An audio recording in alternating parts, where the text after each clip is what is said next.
Hi everyone! Today we're going to be doing a What's on my iPad video. I do have the iPad Pro 2020 version and it is an 11-inch. As soon as iOS 15 came out, I knew that I wanted to kind of switch up the way that I was organizing my iPad. As you can see in the top left corner, I have the time and I color matched it to the background, which I made myself on Canva. I have a to-do list, which is synced with Todoist. I really prefer it over Apple To Do because I can access it anywhere and it's just a little bit smarter to use. In the middle, I have my calendar carousel. Normally I would have more in here, but just for privacy reasons, I have hidden pretty much every calendar. As you swipe through, you'll notice that there is both a list view as well as a little bit more of a calendar view. In the upper right corner, I have two links to Notion pages. One is my nutrition studies, which I have done a separate YouTube video on. I may potentially do an updated version at some time. But the one on the right is my workouts calendar. So when I click on that, it'll automatically bring up my workout calendar so I can see kind of where I'm at. Notion updated this, I think a month or so ago, to make the table view very, very similar to what is on the desktop version, which I greatly prefer. So now you can even just kind of move around the little pieces on there. As far as the down bar, I have 4 apps down here that are kind of my most used. So I have iMessage, Safari, Notion, and GoodNotes. My GoodNotes has pretty much everything you could possibly want. I have some personal training things. I have some documents saved from the new community feature. I have my various colleges I attend, work documentation, just everything. The community feature is actually pretty cool. So there's basically a lot of aesthetic notes, and there are also some notebook covers. So I really enjoy that. And you can also filter it by discipline. So if you wanted like space science, you can click and find this person's notes on astronomy. I've always been a fan of just one home screen for the iPad and not swiping back and forth onto others, but I did decide to use the app library. So these are the only items that I actually still have on my home screen, simply because I want these to be accessible. Swiping to the left, I do have these items that were previously on my dock. So I have the TV Time app, which tracks all the shows that I'm watching or have highlighted, as well as screen time. So now let's get into the app library. In the suggestions, you can see my most used items, or at least recently used. So I have my Google Drive, Google Calendar, Notion, and my iOS calendar. Over in recently added, I have a couple games that I haven't tried yet. So I have Pokemon Unite and the game of Sultans. So we'll see how that goes. For editing, I have added these new apps as well: LumaFusion, Compress, and Brucefree. These are all of the apps that I have under the productivity session. 1Password is really great because it can sync across all of your devices, and it also will generate unique passwords that are really hard to crack. I also have Chase on here so that I can monitor my credit card balances at any time. Of course, I have the entire Google suite, so I don't think you really need to check that out much. I have Duet. It's supposed to mirror your iPad to any PC, and it does not work, so I don't recommend that at all. I have Notability on here, which I'm just not using. As you can see, I just don't like the interface very much. Like, I get that it's simple, but I don't know, it's just bleh. Like, it doesn't excite me. I like having the colors that GoodNotes offers. I also have the Microsoft suite in here. I have Office, OneNote, and Outlook. Those are all great. And then I have Otter, which I love. I also have Squarespace, which I use to manage my websites. So right here is just my personal training website.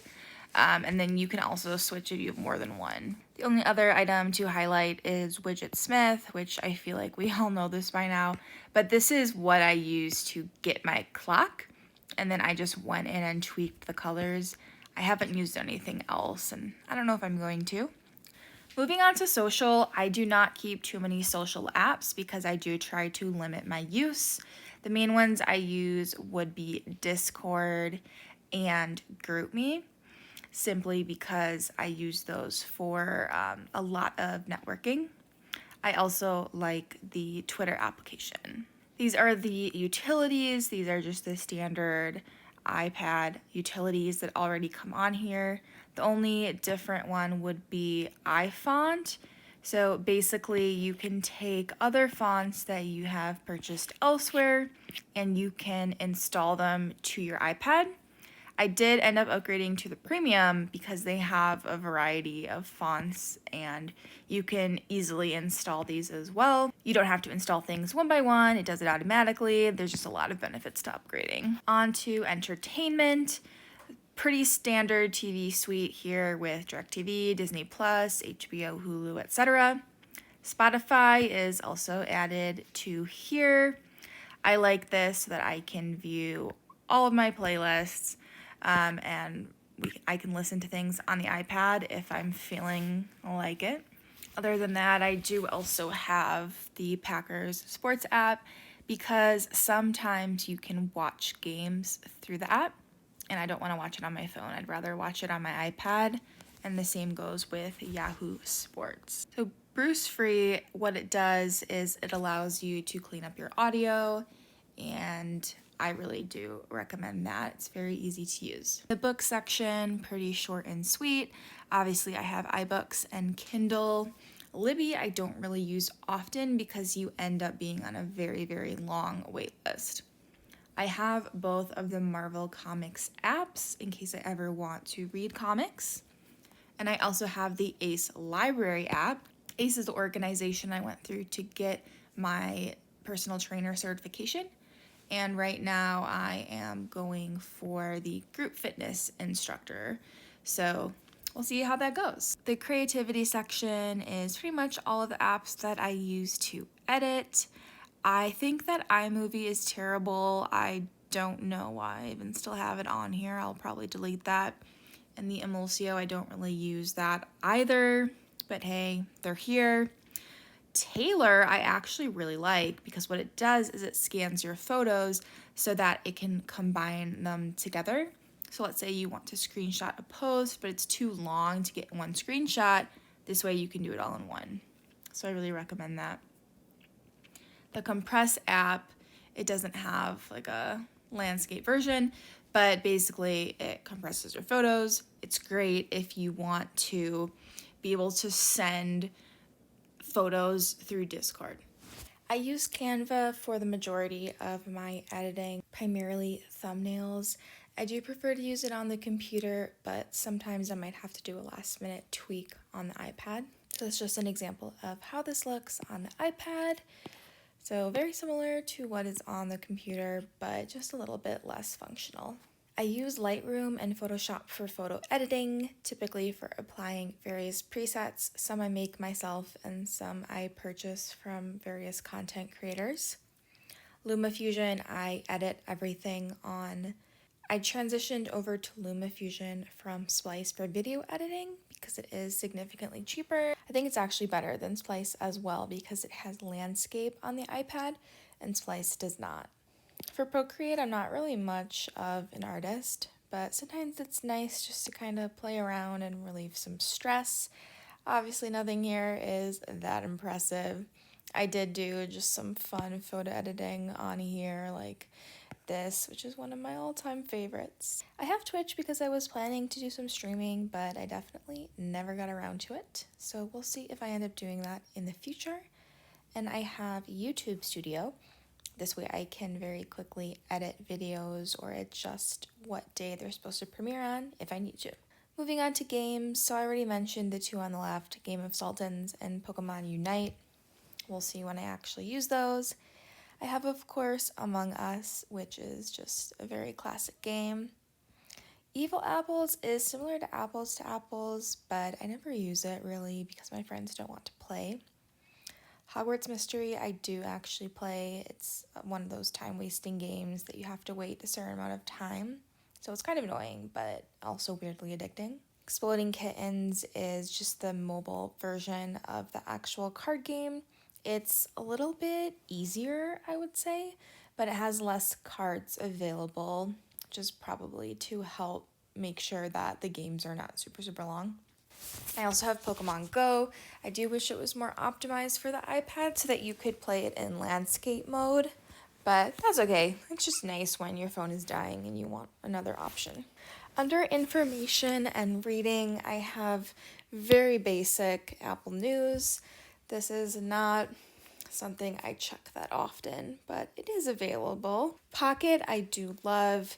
Essentially, you can save every single article that you look at onto it. What it does is it removes all of the junk from various articles. So all you're looking at is a very nice, easy to read view. It's also great for bookmarking articles that you'd like to come back to later. Of course, I have the Reddit app. I wouldn't say that it's the best. I think that the one on iPhone is better, but I do have it. I do have Zenio, and this one I don't use too often. This is what I do have. Honestly, I don't even know why I have 17 magazine in here. It must have been from a really long time ago. But I also have these vegan news, which honestly, this platform is kind of a pain in the butt because it doesn't notify you when they release it. So I had no idea that these were even being pushed out, and I was getting so frustrated. The next section is education. I don't really use Chegg Study. I think that the membership is way overpriced. The Pearson app is just a variety of e-text. Obviously, you have to pay for all of these, but it does make it really handy to just kind of filter through, and you don't need a heavy textbook. There's also an audiobook, which is pretty cool. I do have the premium Quizlet, which honestly, I don't even know why I paid for it because I barely use it. Scholarly is for looking for scholarships. It's never helped me find any. So this is just a good overview of classes. Because I do go to 2 different schools, I do have to frequently change the user when I want to go to my other courses. However, I really prefer reading material through this versus sitting on a computer. Trailhead, for some reason, I just cannot get it to work. It wants me to have my own Salesforce membership. I'm like, isn't that why I'm here? To learn how to use it before I get a job like that? So, other than that, I just have 2 math apps. One's a calculator, one solves problems for you, and the other one's just a Udemy. So you can hop on here and take different courses. I have this Polish one that I literally never touched. Health and fitness, I cannot expand this because I only have 4 apps, but one is the Peloton app, which is pretty straightforward. Right now they actually have this little 60-day guest pass, so I'll try and remember to leave a link down below, but pretty straightforward there. MyFitnessPal, which I don't really use. VDOT is what I use with my run coach to see all the training that I've done. Then I also have Talkspace, which I don't really use anymore. The other section has my Amazon and Amazon Alexa in here. It also has the Apple Store, Google Home. So I feel like we all know what Pinterest is by now, but here's a look at the mobile version. Untapped, I love. This is not optimized for the iPad, and I guess it just logged me out, which is fine. But basically, you can check in beers and rate them. And of course, the Zen flip clock. So this is just kind of for aesthetics. Travel section, I have all 3 of the Disney apps. So Disney Cruise Line, Disney World, and Disneyland. These are not optimized for the iPad, so they do not look good. Google Maps and Apple Maps are both optimized, and I have them both. And I also have Southwest. Final section is business. I have Acrobat, which is just for viewing PDFs. Now that I have GoodNotes, I usually load things into there, but if there's something that I might want to be able to click on, that's a good option. I have Google Meet for any type of conferences, so I can view it on my iPad, which is the same for the WebEx app on the right and the Zoom app in the bottom left. Slack I use for my networking group. Teams I use for work. Stripe in the middle is my payment processing platform for my personal training website. Another feature just to point out about the app library that I like is you can just pull down on the top, scroll through, and you'll be able to see all of the apps in alphabetical order, as well as the actual app icon. This is great in case you forget what category something might be under. And don't forget, you can always search for something as well. That sums up my iPad tour. I hope that this was helpful and you learned about a few new cool apps. If you did like this, then please give me a thumbs up and don't forget to subscribe. I will see you all next time.